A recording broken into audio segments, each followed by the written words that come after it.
Back to live show. November 8న నోట్ల రద్దుతో సంచలనం నిర్ణయం తీసుకున్న ప్రధానమంత్రి 50 రోజుల సమయం అడిగారు. 50 రోజుల సమయం గడిచిపోయింది. 50 రోజుల్లో అనేక పరిణామాలు చూసాం. ఇప్పటికీ అనేక చోట్ల ఏటీఎంలు ఇంకా తెరుచుకోని పరిస్థితి, బ్యాంకుల దగ్గర అడిగినంత డబ్బు ఇవ్వలేని పరిస్థితి ఉంది. సరే, అనేక నిబంధనల మధ్యలో మార్పులు చేర్పులు కూడా జరగడం చూసాం. కొత్త ఐటీ చట్టాలు కూడా తీసుకొచ్చారు.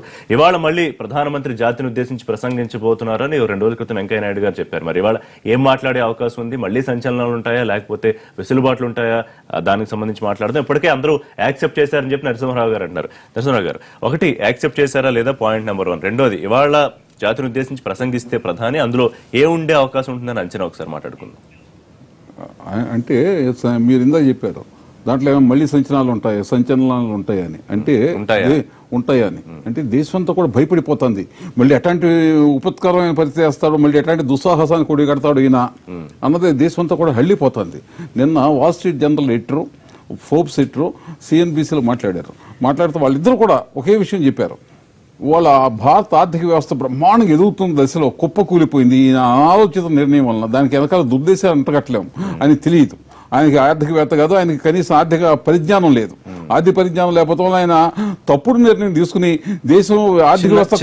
చిన్న ఇంటరప్షన్. ఒక నేషనల్ టెలివిజన్ కి ప్రధానమంత్రి మొదటిసారి ఇచ్చిన ఇంటర్వ్యూలో అన్నారు, ఈ నిర్ణయం నేను తీసుకున్న నిర్ణయం అత్యుత్తమ ఆర్థికవేత్తలకు కూడా అర్థం కాని రీతిలో ఉంది. వాళ్ళు కూడా అదే చెప్పారు. వాల్ స్ట్రీట్ జర్నల్ కూడా ఎవరికి అర్థం కానిది, చాలా అనాలోచితమైన అనుచితమైన తప్పుడు నిర్ణయం. ఈయన ఆర్థికవేత్తలు కాదు, మంత్రివర్గ సహచరులను కన్సల్ట్ చేశారా, ఎవరైనా పెద్ద ఆర్థికవేత్తలను కన్సల్ట్ చేశారా? ఏమీ చేయకోకుండా ఇప్పుడు మామూలుగా వీళ్ళు సింప్లిఫై చేస్తాం, కాంప్లెక్స్ సొల్యూషన్ సింప్లిఫై చేసి ఒక నిర్ణయం తీసుకున్నాడు. ఆ నిర్ణయం వల్ల మొత్తం భారతదేశంలో ఆర్థిక వ్యవస్థ అంతా కుప్పకూలిపోయింది. కొన్ని కోట్లాది మంది నిస్సహాయులు, నిరుపేదలు బజార్లు నిలబడ్డారు. నల్లధన కుబేర్లు అంటే ఒక చిన్న విషయం యువత. దేశంలో 50 లక్షల కన్నా ఎక్కువ పే చేసేవాళ్ళు 20,000 మంది ఉన్నారు. కోటి రూపాయల కన్నా ఎక్కువ పే చేసేవాళ్ళు 5,000 మంది ఉన్నారు. నల్లధనం ఉంటే వాళ్ళ దగ్గర ఉంటుంది తప్ప క్యూలో నిలబడే వాళ్ళ దగ్గర ఉండదు కదా. వాళ్ళ మీద మీరు ఏం రైట్ చేశారు? ఇంతవరకు 0.5% మంది దగ్గరే సగం కరెన్సీ. వాళ్ళ మీద ఇంత రైట్ చేయాలి. వాళ్ళకి తెలిసి కొత్త వాళ్ళు ఎవరో కాదుగా. 2.5 ఏళ్లగా ఐఎస్ అధికారిని ఎవరైనా పట్టుకున్నారా? ఒక పొలిటీషియన్ పట్టుకున్నారా? ఎవరి మీద రైట్ చేశారా? ఏమైనా బ్లాక్ మనీ బయట గెలిగారా? 2.5 ఏళ్ళగా ఇంతూ చేయాల మీరు. వాళ్ళ ఇన్కమ్ ట్యాక్స్ కొంచెం చాలా చోట్ల గట్టిగా పనిచేస్తున్నట్టు చాలా చోట్ల రైట్ చేస్తుంది. అంత ముందు దాకా ఇందుకు రైట్ చేయాలా? నోట్ల రద్దుకి ఇన్కమ్ ట్యాక్స్ రైట్ చేస్తే కానీ సంబంధం ఉందా? వాళ్ళ ఇన్కమ్ ట్యాక్స్ ఇది తప్పు చేసామని ఇప్పటికైనా చెప్పండి, నిజాయితీగా చెప్పండి. ఇప్పుడు తప్పు చేశారు, 500 రూపాయల నోట్లు లేవు, 2,000 రూపాయల నోట్లు రిలీజ్ చేశారు. 500 ఎప్పుడు మార్కెట్లోకి వస్తాయి? అసలు ఎప్పటికీ ప్రజల కష్టాలు తీరుతాయి. ఒకటి నిర్ణయాన్ని తప్పు అనేవాళ్ళు, ఒకటి సరిగా అర్థం కాని వాళ్ళు అయినా ఉండాలి, లేదా నల్లధనానికి అవినీతికి కొమ్ము కాసే వాళ్ళు అయినా ఉండాలని ప్రధాని పదే చెప్పారు ఇప్పటికీ అనేక సందర్భాల్లో. అదే అంటే ఏకపాత్రాభినయం. పూర్వం మనకి హరిశ్చంద్ర చాలా నాటకాల్లోని పాత్రలను ఏకపాత్రగా ఒకడే అభినయించేవాళ్ళు, ఎవరు మాట్లాడట్లా. ఆయన మాట్లాడే మాటలు బీజేపీలో కూడా ఎవరు మాట్లాడట్లా. ఏకపాత్రాభినయం లాగా ఒకే రకమైన దీర్ఘాలు, ఒకే రకమైన మాటలు, ఒకే రకమైన హావభావాలు ఈ ఏకపాత్రాభినయం లాగా ఉన్నాయి తప్ప ప్రధాని స్థాయిలో ఉన్న వాళ్ళు మాట్లాడే మాటలుగా ఆ పరిణితాయంలో ఎక్కడ కనపట్ల. ఇది ఉద్రేకపడి వాళ్ళని నిందించడం. ఇందిరాగాంధీ ఎలా చేసింది ఎమర్జెన్సీ తర్వాత, ఆవిడ చేసిన దురాగతాలు ఎట్లా ఉన్నాయో ఈయన కూడా అలాగే మాట్లాడుతున్నాడు. అందరికీ కూడా ప్రతి దానికి కూడా అపోజిషన్ నిందించేది ఆవిడ, లేక దేశ ద్రోహులు అనేది. మిగతా వాళ్ళంతా ఇప్పుడు నలకుబేరులను ఎవరు సమర్థించేది? నలకుబేరులు కూడా పోల్చారు ప్రధాని. పాక్ ఎలా అయితే ఉగ్రవాదులు చొరబాట్లను అదే ఉగ్రవాదుల్ని సమర్థిస్తారు. నన్ను కాదనే వాళ్ళంతా నువ్వు తెలివి తక్కువ నిర్ణయం తీసుకున్నావో మహానుభావం అంటే అది సవరించుకున్న జ్ఞానం లేకుండా ఇష్టం వచ్చినట్టు మాట్లాడుతున్నది ఏమాత్రం భయం కాదు. ప్రధానికి ఆ పరిణితి లేదు. ప్రధానిగా అతను తవ్వుతాడో లేదో యూపీ ఎన్నికల తర్వాత బీజేపీ వాళ్ళే తెలుస్తారు. మనం అందరూ బయట వాళ్ళు ఎవరు చెప్పక్కర్లా. చాలా సీరియస్ కామెంట్లు చేశారు నరసింహారావు గారు. నరసింహారావు గారు, ప్లీజ్ రెస్పాండ్ ఆన్ దిస్. చూడండి, ప్రధానమంత్రి గారు చేసే నిర్ణయం సరైందా కాదా తేల్చేది ప్రజలు. కేవలం కొద్ది జర్నలిస్టులు కనుక ఎవరు ప్రధానమంత్రిగా ఉండాలి, ఎవరి పార్టీ అధికారంలో ఉండాలి అంటే సి నరసింహారావు గారు ఎప్పుడు అనుమతించేవారు కాదు. బీజేపీ పవర్లో రావాలని, ప్రధానమంత్రి మోడీ అవ్వాలని అనుమతించేవారు కాదు. మీ అనుమతి కానీ అనేకసార్లు చెప్పా, మోడీని బలపరిచా, మోడీ రావాలి, సోనియా గాంధీ భూస్థాపితం అవుతుంది, మోడీ వస్తాడని అనేక సార్లు చెప్పా. ఇదే ఛానల్లో కూడా చెప్పా, అనేక ఛానల్లో చెప్పా. దయచేసి వినండి, కొద్దిగా ఓపిక పట్టండి. కేవలం మీరే మాట్లాడతారు, ఇతరులకు అవకాశం నిరంకుశత్వంగా మీరు ప్రవర్తిస్తున్నారు. తప్పగా విన్నాను, మీరు దయచేసి వినండి. దయచేసి వినండి. సో కాబట్టి ఏదో మీలాంటి గొప్ప మేధావులు ఏదో నిర్ణయిస్తే మేము అధికారంలోకి రాలేదు, మీ పోటీ మేధావులు సమర్థిస్తే ఇది సక్సెస్ కాదు. సక్సెస్ కాదా అన్నది ప్రజాస్వామ్యంలో ప్రజలే నిర్ణేతలు. ప్రజలు దీన్ని సమర్థించారు. ఎక్కడ అవాంఛనీయ సంఘటన కూడా జరగలేదు. ఎందుకంటే ప్రజలు గత 70 ఏళ్లుగా ఉన్న కుళ్ళిపోయిన వ్యవస్థని మీరు ఏదైతే అదే కొనసాగాలని మీరు కోరుకుంటున్నారో దాని నుంచి మార్పు ప్రజలు కోరుకుంటున్నారు. వ్యవస్థ మార్పుని ప్రధానమంత్రి గారు చేస్తున్నారు కాబట్టి ప్రజలు ఏకీభావంతో దాన్ని సమర్థిస్తున్నారు. ఇది మీ బయటి వారికి బహుశా అర్థం కాదు, మీకు బహుశా దీన్ని మీరు సమర్థించలేరు. ఎందుకంటే మీరు ఒక వ్యవస్థకు అలవాటు పడి ఉన్నారు. అలాగే ఇతర పార్టీలు కానివ్వండి, మోడీని సమర్థించే వాళ్ళు మిమ్మల్ని ఒకళ్ళు తప్ప ఇంకెవరు మీరు ప్రధానికి పరిజ్ఞానం, మీరు గొప్ప మేధావని ప్రపంచానికి తెలుసు. పూర్వ ప్రధానమంత్రి మన్మోహన్ సింగ్ గారు కూడా గొప్ప మేధావే. 10 సంవత్సరాల్లో ఆయన ప్రభుత్వంలో జరిగిన అరాచకాలు, 8% గ్రోత్ రేట్ని మేము 2004లో వదిలి వెళ్తే దాన్ని కేవలం 4.5% దించిన ఆర్థికవేత్త పూర్వ ప్రధానమంత్రి మన్మోహన్ సింగ్ గారు. మీకు ఆయన గొప్ప ఆర్థికవేత్త కాబట్టి ఆయనే దేశంలో 25 సంవత్సరాలుగా ఫైనాన్స్ మినిస్టర్గా కానివ్వండి, ప్రధానమంత్రిగా కానివ్వండి, ఆర్థిక శాఖ సెక్రటరీగా కానివ్వండి, ఆర్బీఐ గవర్నర్గా కానివ్వండి, అన్ని శాఖల్లో ఆయనే పనిచేశారు. గత 25-30 సంవత్సరాల్లో ఏం పొడిచారండి? మీరు సమర్థించే పార్టీలు ఏం పొడిచాయి? ఈ దేశంలో అవినీతి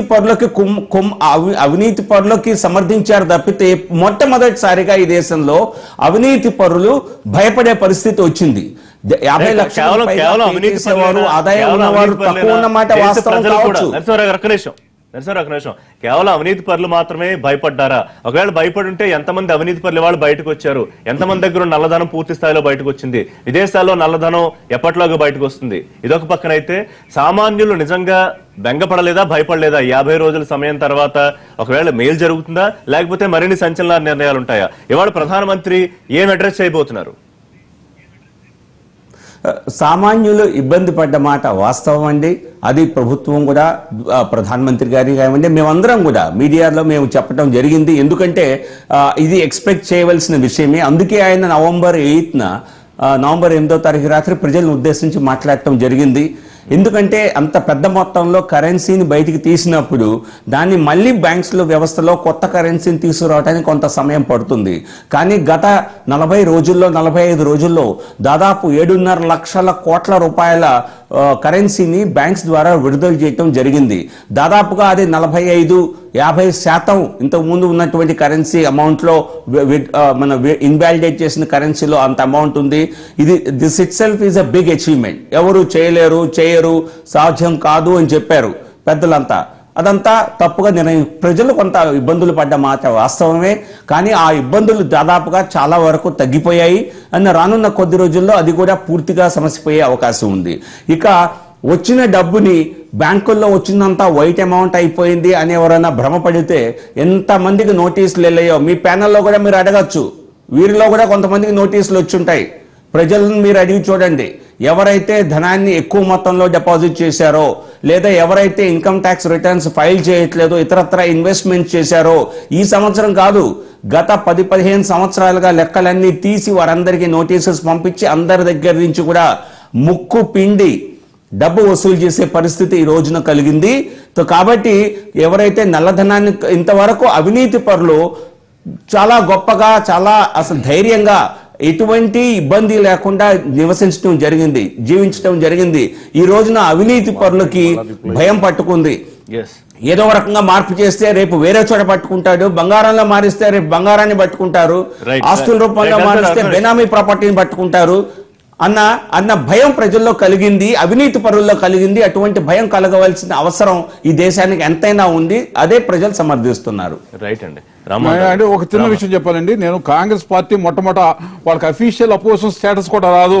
మోడీ పెద్ద మెజార్టీతో గెలుస్తాడు, మోడీ నిజాయితీపడు, దృఢచిత్తం గలవాడు, చిత్తశుద్ధి గలవాడు అని అనేక సార్లు చెప్పారు. కానీ ఆయన చేసిన ప్రతి పిచ్చి పని కూడా సమర్థించాల్సిన కర్మ నాకు పట్ల ఆయన లాగా. రామన్ గారు, ఇప్పుడు ఈ యొక్క ఇష్యూ మీద మనకి స్వాతంత్రం వచ్చిన తర్వాత ఇంత సాహసోపేత నిర్ణయం ఎవరో చేయలేదు, ఏ ప్రధానమంత్రి కూడా తీసుకోవాలి. అయితే ఏమిటంటే ఈ పెద్ద నోట్లు రద్దు చేయమని మేము మొదటి నుంచి కూడా చెప్తున్నాం. ఏదైతే 1000 రూపాయలు 500 సో దీనివల్ల ఏంటంటే ఫలితాలు రావడానికి సమయం పడుతుందని ఆయన ప్రధానమంత్రి ఇందాక నరసింహారావు చెప్పినట్టుగా డైరెక్ట్గా ఆయనే చెప్పాడు 50 రోజులు ఓపిక పట్టండి, 50 రోజులే కాదు ఇంకొంతకాలం.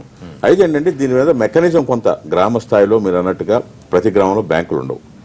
సో ముఖ్యంగా మనం క్యాష్ని ఎక్కువగా వాడటం అలవాటు పడి ఉన్నాం, రైతాంగం కానీ రైతు కూలీలు కానీ ఎక్కడ ప్రతి చాట కూడా, తర్వాత చిన్న చిన్న వ్యాపారస్తులు వీళ్ళందరూ కూడా. సో అక్కడ ప్రజలు ఇబ్బందులు పడతా ఉన్నారు. దానికి నోట్లు 100 రూపాయలు 50 నోట్లు కనుక సఫిషియెంట్గా మార్కెట్లోకి వచ్చి ఉన్నట్టయితే కొంత ఇబ్బంది నుంచి అది మా ముఖ్యమంత్రి గారు అయితే డే 1 నుంచి కూడా ఎంత ఆంధ్రప్రదేశ్లో క్యాష్ ఉంది, అదేవిధంగా ఆర్బీఐ గవర్నర్తో టచ్లో ఉండి మీటింగ్ల మీద పెట్టి రాష్ట్రానికి ఇంత డబ్బు కావాలి, నోట్లు పంపించండి అని ప్రజలు చేస్తూనే ఉన్నారు, ఒత్తిడి తీసుకొస్తున్నాం. అయినప్పటికీ కూడా మీరు అన్నట్టుగా ఏటీఎంలో, ఎందుకంటే టెక్నికల్ గా అక్కడ ఒక ప్రాబ్లం వచ్చింది, ఇప్పటికి కూడా 10% ఏటీఎం నోట్లు అయితే 2000 నోట్లు తీసుకురాకుండా ఉన్నట్టయితే ప్రజల్లో ఇంకొక రకంగా వెళ్ళి ఉండేది.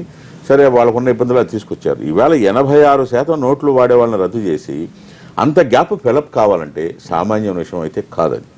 అయితే ఏంటంటే ఆ డిజిటల్ ఎప్పుడైనా సరే మనం ఇవాళ క్రెడిట్ కార్డు డెబిట్ కార్డు ఎంతమంది తెలుసు, మనకు లిటరసీ ఎంత ఉందో ఏమిటి వాళ్ళని ఎడ్యుకేట్ చేయాల్సిన బాధ్యత ప్రభుత్వ యంత్రాంగం మీద ఉంది. ఈవేళ మనం నిర్ణయం వల్ల ఫలితాలు రావచ్చు, బాగుంటుందని మనం చెప్తున్నాం. కానీ అయినప్పటికీ ఇవాళ needs, day to day needs, కూరగాయలు కొనాలన్నా లేకపోతే ఇంకోటి చేసుకోవాలన్నా చేతిలో క్యాష్ ఉండాలి. కాబట్టి క్యాష్ లేకపోయినా క్రెడిట్ కార్డు తీసుకువెళ్ళినా వాళ్ళ దగ్గర ఆ యొక్క మిషన్ ఉండాలి. సో ఇవన్నీ లేవు కాబట్టి ఇన్ఫ్రాస్ట్రక్చర్లో కొంత నెగ్లిజెన్స్ జరిగిందనేది ప్రజలు అపోహ కూడా ఉంది. అది ప్రభుత్వం కూడా గమనించింది. ఈవేళ మనకు కావాల్సింది నిజంగా కూడా ప్రజలు దేవుళ్ళండి. ఇంత పెద్ద మేజర్ నిర్ణయాన్ని ఇబ్బంది పడుతున్న క్యూలో ఉన్న ఒక్క వ్యక్తి కూడా రోడ్డు మీదకి వచ్చి ధర్నా చేయడం కానీ లేకపోతే తిట్టడం కానీ ప్రధానమంత్రిని కానీ ప్రభుత్వం కానీ అంటే ఎందుకంటే మోడీ మీద ఉన్న క్రెడిబిలిటీ అది, దానివల్ల ఫలితాలు ఉంటాయని ఆయన చెప్పాడు. కాబట్టి ఆ ఫలితాల కోసం కూడా ప్రజలు మీకేం అంచనా ఉంది ఇప్పుడు ఆ క్రెడిబిలిటీ నిలబెట్టుకోవడానికి ప్రధానమంత్రి ఇవాళ అడ్రస్ చేసే అంశాలు ఏమై ఉండొచ్చు? లేకపోతే కొంతమంది అంటున్నట్టు ఊహాగానాల జీరో బ్యాలెన్స్ ఉన్న జన్ధన్ అకౌంట్ లో ఒక్కొక్క అకౌంట్ లో 10,000 వేస్తారు, ఇట్లాంటి ఏమన్నా అంచనాలు ఉన్నాయా? నేనైతే ఇవాళ ఆయన స్పీచ్ ఇచ్చిన, ఆయన ఏది చెప్పిన నిర్ణయం కొంత రిలీఫ్ ఇచ్చిన, ఇన్కమ్ ట్యాక్స్ రిలీఫ్ లేకపోతే బ్యాంక్ రేట్ ఆఫ్ ఇంట్రెస్ట్ తగ్గిస్తున్నారనో లేదా ఇచ్చిన ఇన్కమ్ ట్యాక్స్ రిలీఫ్ ఇస్తే చాలా పెద్ద నిర్ణయం అవుతుంది. అట్లా కాకుండా నేనేం భావిస్తున్నామంటే ఏదైతే ఇబ్బందులు పడుతున్నారో రైతులు కానీ లేకపోతే ఆ ఇబ్బంది పడే ప్రజలకి అడ్రస్ చేసే విధంగా నిర్ణయం గనక ఉంటే ఫలితాలు ఉంటాయని వాళ్ళు కూడా నమ్ముతారని ప్రజలు ఎవరైతే ఉన్నారు. ఎందుకంటే ఈవేళ గ్రామీణ ప్రాంతాల్లో ముఖ్యంగా మనం ఎరువులు కొనాలన్నా ఇంకోటి చేయాలన్నా లేదా చిన్న హౌస్ కట్టాలన్నా రైతు కూలీలు వాళ్ళు ఇబ్బందులు పడుతున్నారని మనం రోజు గమనిస్తున్నాం. అయినా పన్నిత మాట ప్రజలు అంటంలా. ఎందుకు అనటం లేదంటే మోడీ గారి మీద ఉన్న నమ్మకం ఏదో చేస్తారని నమ్ముతున్నారు. ఆ విధంగా ఉండాలని నేనైతే మీ ఎక్స్పెక్టేషన్స్ అంచనాలు ఇప్పుడు అట్లుగా సార్ జనరల్ గా 100% ఉన్న అమెరికా లాంటి దేశాల్లోనే 48% క్యాష్ ఇదే జరుగుతుంది. వీళ్ళు 100% క్యాష్ లెస్ ఇది చేయాలనేది వీళ్ళ ఉద్దేశం ఏమి, ప్రతి వాళ్లను కూడా టాక్సేషన్ లకు తీసుకోవాలని. దీన్ని దృష్టిలో పెట్టుకుంటే వీళ్ళు నెక్స్ట్ ఇయర్ నుంచి ఇన్కమ్ ట్యాక్స్ కూడా తీసేస్తామంటున్నారు. అంటే వీళ్ళంతా టాక్సేషన్ లకు వస్తారు. రైతాంగం కూడా, రైతులకు 3 సంవత్సరాలు పంట పండితే 1 సంవత్సరం పండకపోతే 1 ఇయర్ పంట పండితే దాంట్లో వాడు అప్పేం తీర్చుకోవాలి. వాళ్ళు రైతులకి వచ్చే ఆదాయం మీద లేదు, ఇప్పుడు లేదంటారండి. బ్యాంక్ ట్రాన్సాక్షన్స్ మీదే వీళ్ళు కట్ చేయబోతున్నారు. మొత్తం ఏమున్నా ఆన్లైన్ ట్రాన్సాక్షన్స్ అనేది వీళ్ళ వర్షన్. అలాంటి పరిస్థితుల్లో ఈ రోజు రామ్మోహన్ రావు గారు చెప్పినట్లు 100% నెట్వర్క్ లేదు మనకు. మీరు ఆ నెట్వర్క్ లేకుండా మనం ప్రైవేట్ పేటిఎం మీదో లేకపోతే సమాధానం రిలయన్స్ దాని మీద, రిలయన్స్ వాళ్ళు కూడా ఇంతకుముందు మీరు ఇన్ని ఫ్రీగా ఇస్తున్నారు, మీకేమి దీనికి ఇంత ఇంట్రెస్ట్ ఏమి లాస్ కంటే ఆయన కూడా కామెంట్ చేశాడు. మీరే త్వరలో చూస్తారు, నేనే లాస్ కి ఎవరు వ్యాపారాలు చేయరు, త్వరలో మీరే చూస్తారని కూడా ఆయన చెప్పడం జరిగింది. నిన్నే వేలిముద్ర ఆధారంగా ఆధార్ కార్డుతో భీమ్ అనే ఒక యాప్ ప్రధానమంత్రి ఓపెన్ చేశారు. అట్లేగా సార్, ఎంత యాప్ ఓపెన్ చేసినా ఏం కదా, నెట్వర్క్ ఉండేది ఎవరు చెప్పండి. మన బిఎస్ఎన్ఎల్ ఏమో అంత డెవలప్ కాలే, ఒక దగ్గర వస్తుంది కాబట్టి దానికి వచ్చే ఇన్కమ్ అయితే ఒకవేళ మన గవర్నమెంట్ గా వస్తుందని చెప్పొచ్చు. కానీ ఈ రోజు వీళ్ళు ఎవరైతే బ్యాంకుల్లో పెద్ద పెద్ద బ్యాంకుల్లో లక్షలాది కోట్లు తీసుకుంటే దగ్గర 20 లక్షలు 25 లక్షలు మీరు 5,000 1,85,000 కోట్లు రిలయన్స్ వాళ్ళకి కానీ అదాని వాళ్ళకి కానీ మిగిలిన కంపెనీలు చాలా మందికి ఇచ్చారు. రఘురామ్ రాజన్ గారు దాన్ని జప్తు చేయడానికి నోటీస్ ఇస్తే వాళ్ళని ఇమీడియట్ గా మార్చి రిలయన్స్ లో పని చేశాయని దాంట్లో పెట్టారంటే దాని మెసేజ్ ఏం పోతుంది? ఈ రోజు పేదవాడు ఎందుకు కోరుకున్నాడంటే మనం మొదటి నుంచి సబ్సిడీలు ఇచ్చి ఆ ఉద్యమ స్ఫూర్తిని ఎప్పుడో పోగొట్టేశాం. దాంతో పాటు ప్రతి పేదవాడికి నార్త్ లో కూడా కొంచెం బ్యాక్వర్డ్నెస్ ఎక్కువ. ఇంతకుముందు ల్యాండ్ సెల్లింగ్ వచ్చినప్పుడు చాలా మంది దర్శించారు, తమ ఊర్లో పలానా ఓన్ భూమి ఇంత పోతే నాకు హ్యాపీ అన్నట్లు. కానీ మన దాని నుంచి ఏదో ఉరుగుతుంది, జరిగింది ఏమీ లేదు. అలాగే ఈ డబ్బులు కూడా మాకేదో వస్తాయేమో, ఎంత లక్షలాది రూపాయలు ఎంతమంది దోచుకున్నారో ఏం కథో అనేది వీళ్ళ ఉద్దేశం. అప్పుడు ప్రజలు కూడా మంచి రోజులు వస్తాయేమని ఆశ. ఎందుకంటే ఈరోజు పేదవాడు ఆయనేమో 6,000 కోట్లు పెట్టుకుని 4,000 6,000 కోట్లు కట్టి ఇల్లు కట్టుకుంటున్నారు ఒక స్టేజ్ లో, ప్రభుత్వం అప్పులు తీసుకుని, ఎవరు రిలయన్స్ వాళ్ళు లాంటి వాళ్ళు. ఈ రోజు పేదవాడికి జాండు స్థలం కూడా లేని పరిస్థితి. అలాంటి పరిస్థితుల్లో ఇప్పుడు నరసింహరావు గారు చెప్తున్నారు చాలా ఆశగా ఎదురు చూస్తారు, డెఫినెట్ గా ఎదురు చూస్తారు. కానీ మీ ఇంప్లిమెంటేషన్ 100% బిఎస్ఎన్ఎల్ మన ఆ ఇన్కమ్ కూడా గవర్నమెంట్ కి వచ్చే రకంగా చేసి ప్రైవేట్ సంస్థల మీద డిపెండ్ కాకుండా మన కంట్రీ మన గవర్నమెంట్ కి వచ్చి డెవలప్మెంట్ అయితే అందరూ హర్షిస్తారు. మీరు అందరినీ ఆన్లైన్ లో తీసుకొచ్చి అసలు ఇప్పుడు హ్యాకర్స్ ఉన్నారు, హ్యాకింగ్ చేస్తే మీరు ఏం చేసే దాని ఏం ప్రత్యామ్నాయం లేదు. కాబట్టి ఇలాంటి పరిస్థితి మీరే చూడండి. ఈ రోజు పేపర్లో కూడా ఏదో చూసా, పెద్ద గడుపూర్ అనే కర్నూలు జిల్లాలో 1,90,00,000 ఆ రోజే కావడము, అంచెల వారికి విత్డ్రా కావడము, అది ఎట్లా అవుతుందో మనమంతా చూస్తూనే ఉన్నాం. అలాంటి పరిస్థితుల్లో మీరు టెక్నికల్ గా ఏమి చేయకుండా, ముందు రామ్మోహన్ రావు గారు చెప్పినట్లు ఏమి చేయకుండా నేను ఒకటేసారి నేను క్యాష్లెస్ చేస్తాము, ఇది అందరూ హర్షిస్తున్నారు అంటే నరసింహ గారు ఫైనల్ గా ఒక మాట చెప్పండి. ఇవాళ అడ్రస్ చేయబోతున్నారా ప్రధానమంత్రి దేశ ప్రజలకి ఏమైనా శుభవార్తలు చెప్పే అవకాశం ఉందా? వ్యవస్థలో కూడా లోపాలు ఉన్నాయి నరసింహ గారు. టాక్సేషన్ తగ్గియండి, ఒక స్లాబ్ సిస్టమ్ తీసుకొచ్చి టాక్సేషన్ తీసుకొస్తే డెఫినెట్ గా అంతా టాక్సేషన్ లకి డెఫినెట్ గా వస్తారు. Please conclude. ఈ రోజు ప్రధానమంత్రి గారు ప్రజల్ని ఉద్దేశించి ఏం చెప్తారు అన్నది దానికి అంచనాలు వేయటం సరికాదు. నేను ఆయన ఏం చెప్తారో అన్నది మీకు ఎలా తెలియదో నాకు కూడా అలాగే తెలియదు. ఆయన మాట్లాడిన తర్వాత మనకు తెలియాల్సిందే. బట్ జనరలీ నా అంచనా ప్రకారం ఆయన ప్రజలు ఇచ్చినటువంటి కోఆపరేషన్ కానివ్వండి, వారు ఇబ్బందులు పడుతూ కూడా ప్రభుత్వాన్ని సమర్థించిన తీరును కానివ్వండి, దానికి తప్పకుండా ఒక ధన్యవాదాలు తెలిపే అవకాశం ఉంది. అలాగే ఎటువంటి చెప్పారు అది, కానీ ఇది ఇది ఇది నేషన్ ఇది వేరే ప్లాట్ఫామ్ కాబట్టి ఇది కేవలం పొలిటికల్ ర్యాలీస్ లో మాట్లాడటం కాదు కాబట్టి ఐ థింక్ ముఖ్యంగా దాని గురించి చెప్పే అవకాశం ఉంది.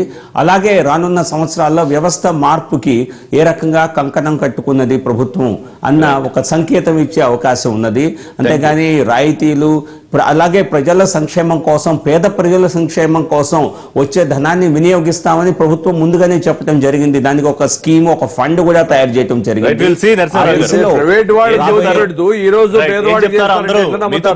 ఎదురు చూస్తాం. Thank you